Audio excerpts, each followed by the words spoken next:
With the release of Watch Dogs 2 getting very close now, I've been watching some gameplay trailers, and one thing that really struck me in particular is the great looking recreation of San Francisco. Now, who knows if Watch Dogs 2 will be any better than the first game or even any good in its own right, but it got me thinking about some of the other open worlds that I've loved over the years. So today we're looking at 5 of the best open worlds. Number 5. Medici. This Just Cause 3 world is absolutely massive and looks incredible due to its Mediterranean appearance. This is a world that facilitates truly insane moments, and given how huge it is, there's a lot to keep you busy here.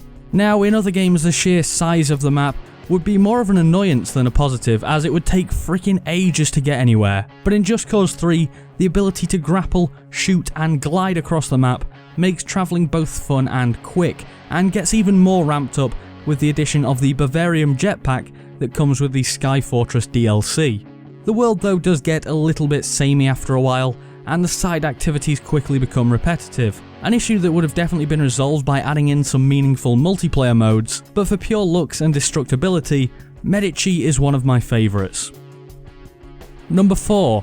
The Caribbean. Black Flag was possibly the last really good Assassin's Creed game that we got, and its pirate-riddled Caribbean setting was a large part of that.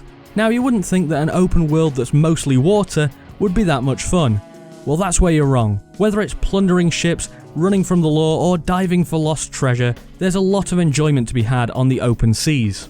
When you go back to land, Black Flag becomes for the most part a standard Assassin's Creed game with a pretty shaky storyline. But take to the seas and you become a swashbuckling badass again. This open world allows you to live out fantasies that almost no other game does, and I thoroughly enjoyed all the time I spent as a pirate captain. Number 3. The Northern Kingdoms. Yes, the Northern Kingdoms from The Witcher 3 Wild Hunt, which throws you into a fantasy world in turmoil and basically says, do what you want. Sure, there's a main storyline, but there's a lot of other stuff that you'll probably want to explore first. From the city setting of Novigrad to the rocky islands of Skellige, there's a good amount of variety to keep things fresh, and so many side quests dotted all over the place that you'll find yourself sinking hours if not days into this world. Now technically it's not one massive open world, but lots of smaller ones stitched together through fast travelling.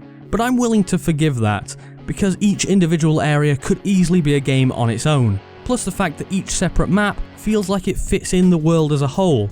Nothing feels out of place. Honestly, I feel like I could jump into this game anytime and have fun just exploring every corner of the world and killing whatever horrific monsters I find there. Number 2. Skyrim.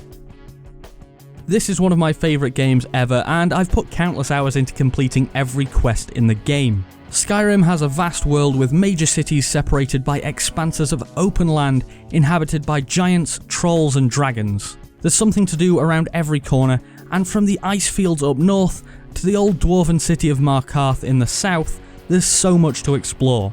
Now, let's be fair, the game has aged a bit in the 5 years since its release, and even the new special edition doesn't fix all of that aging.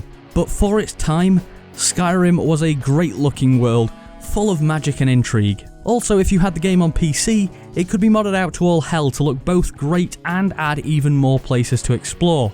And now with some of that modding potential coming to consoles, I hope that even more people get to experience this world the same way I did. Number 1.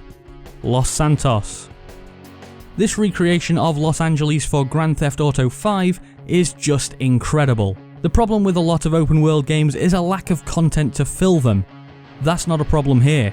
There's so much to do, from golf to drug trips to even just getting a haircut. This is probably the most packed open world in terms of side activities that I've ever seen, and when you move into multiplayer, it just gets even better.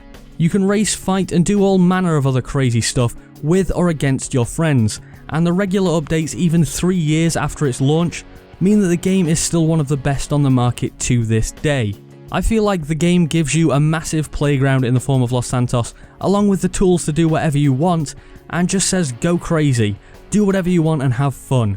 The most impressive thing is that the whole world just feels alive. Well, that is until you kill everyone in sight. It says it all about this game that they've managed to get me to buy it twice, and a bunch of other people to buy it 3 times.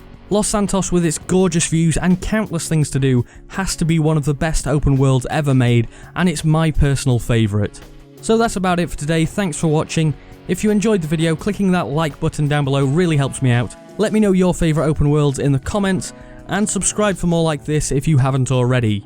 Anyway, I've been Nathan, thanks for watching, and I'll see you next time.